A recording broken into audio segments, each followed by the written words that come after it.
affordable housing complex. 5. A covered state.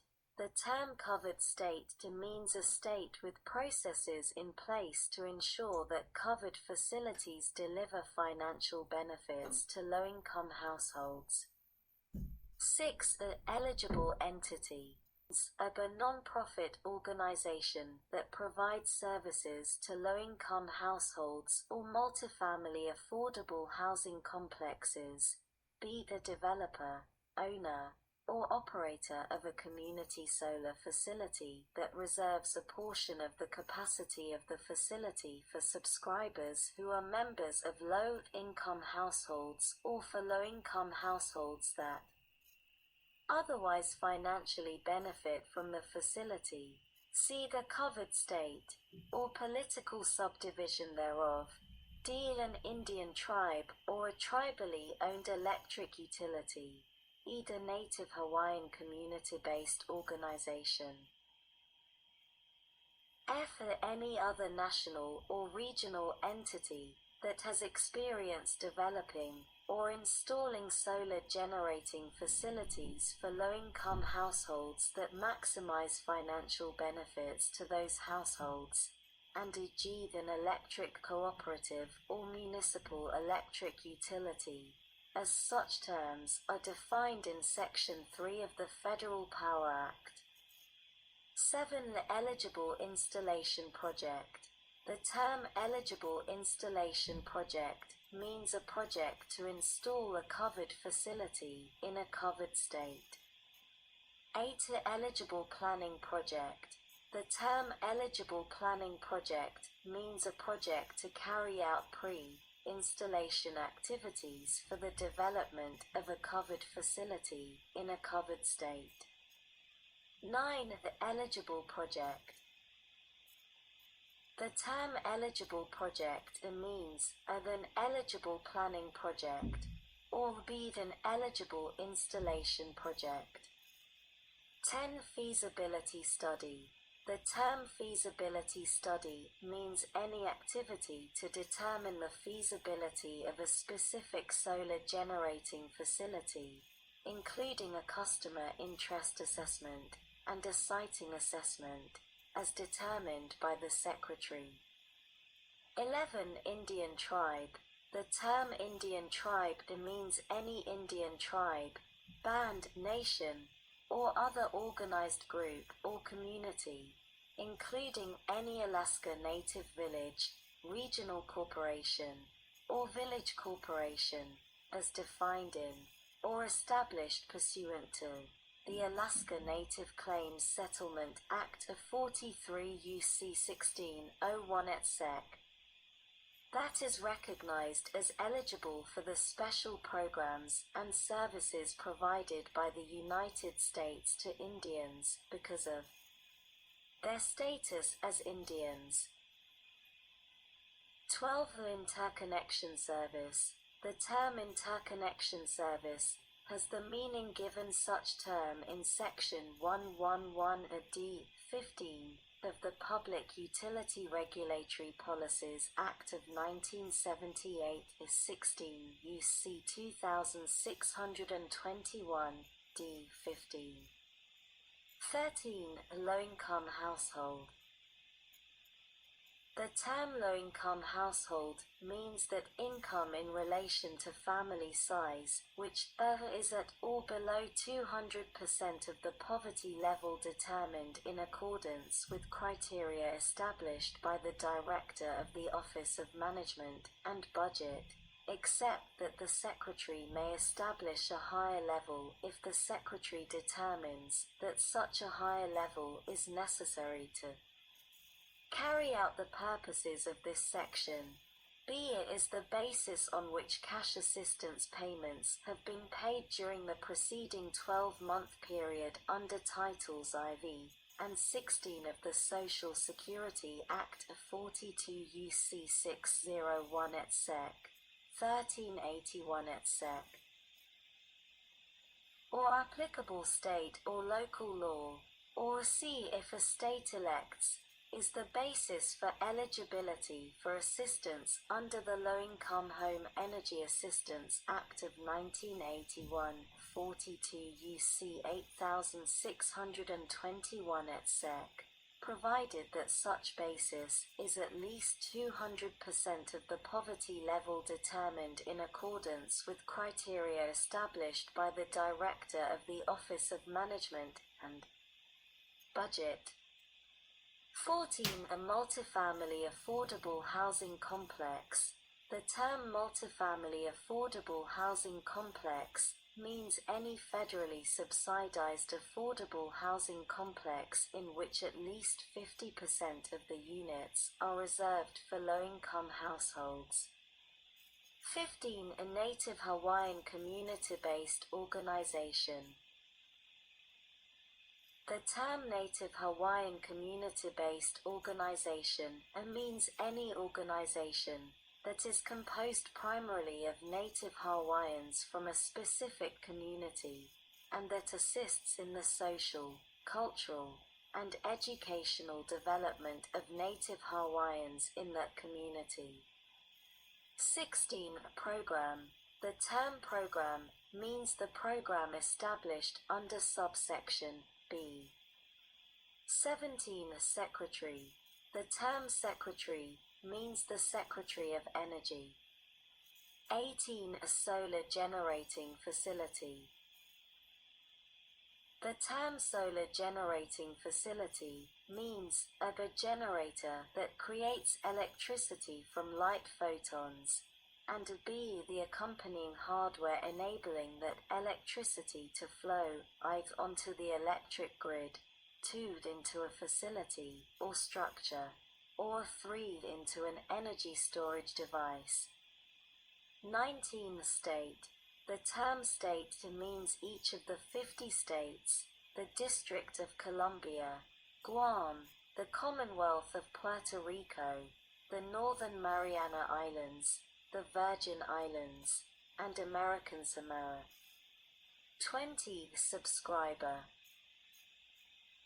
The term subscriber means a person who owns a community solar subscription, or an equivalent unit or share of the capacity or generation of a community solar facility, or B. financially benefits from a community solar facility, even if the person does not own a community solar subscription for the facility.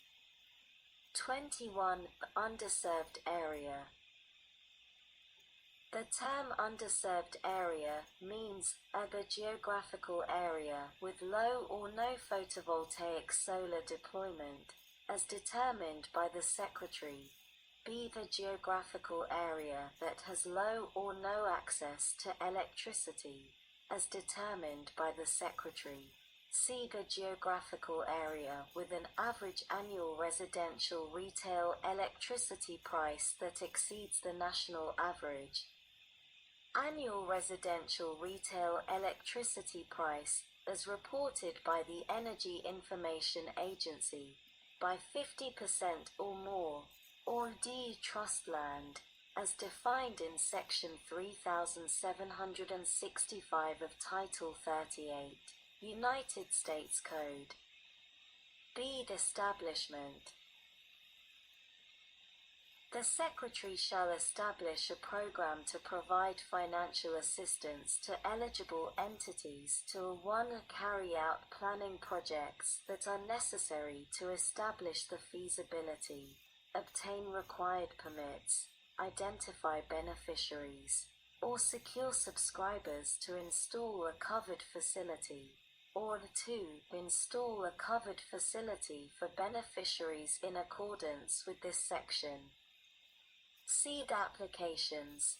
1. In general, to be eligible to receive assistance under the program, an eligible entity shall submit to the Secretary an application at such time, in such manner, and containing such information as the Secretary may require. 2. Inclusion for installation assistance. At the requirements. For an eligible entity to receive assistance for a project to install a covered facility, the Secretary shall require the eligible entity to include information in the application that is sufficient to demonstrate that the eligible entity has obtained, or has the capacity to obtain, necessary permits, subscribers, access to an installation site, and any other items or agreements necessary to comply with an agreement under subsection G1 and to complete the installation of the applicable covered facility. 2. The description of the mechanism through which financial benefits will be distributed to beneficiaries or subscribers. And 3. An estimate of the anticipated financial benefit for beneficiaries or subscribers. B. Consideration of planning projects. The Secretary shall consider the successful completion of an eligible planning project pursuant to subsection B1 by the eligible entity to be sufficient to demonstrate the ability of the eligible entity to meet the requirements of subparagraph I. D. A selection -1 in general. In selecting eligible projects to receive assistance under the program, the Secretary shall prioritize eligible installation projects that will result in the most financial benefit for subscribers, as determined by the Secretary. 2. The eligible installation projects that will result in development of covered facilities in underserved areas, and 3. Eligible projects that include apprenticeship, job training, or community participation as part of their application, and B. Ensure that such assistance is provided in a manner that results in eligible projects being carried out on a geographically diverse basis within and among covered states. 2. A determination of financial benefit. In determining the amount of financial benefit for low-income households of an eligible installation project, the Secretary shall ensure that all calculations for estimated household energy savings are based solely on electricity offsets from the applicable covered facility, and use formulas established by the state or local government with jurisdiction over the applicable covered facility for verifiable household energy savings estimates that accrue to low-income households. Either assistance -1 form. The Secretary may provide assistance under the program in the form of a grant, which may be in the form of a rebate or a low-interest loan. 2. The multiple projects for same facility in general. An eligible entity may apply for assistance under the program for an eligible planning project and an eligible installation project for the same covered facility. B. Separate selections. Selection by the Secretary for assistance under the program of an eligible planning project does not require the Secretary to select for assistance under the program an eligible installation project for the same covered facility. F. The use of assistance -1 eligible planning projects. An eligible entity receiving assistance for an eligible planning project under the program may use such assistance to pay the costs of pre-installation activities associated with an applicable covered facility, including the feasibility studies, B. Permitting, C. Site assessment, D. On-site job training, or other community-based activities directly associated with the eligible planning project, or such other costs determined by the Secretary to be appropriate. 2. The eligible installation projects. An eligible entity receiving assistance for an eligible installation project under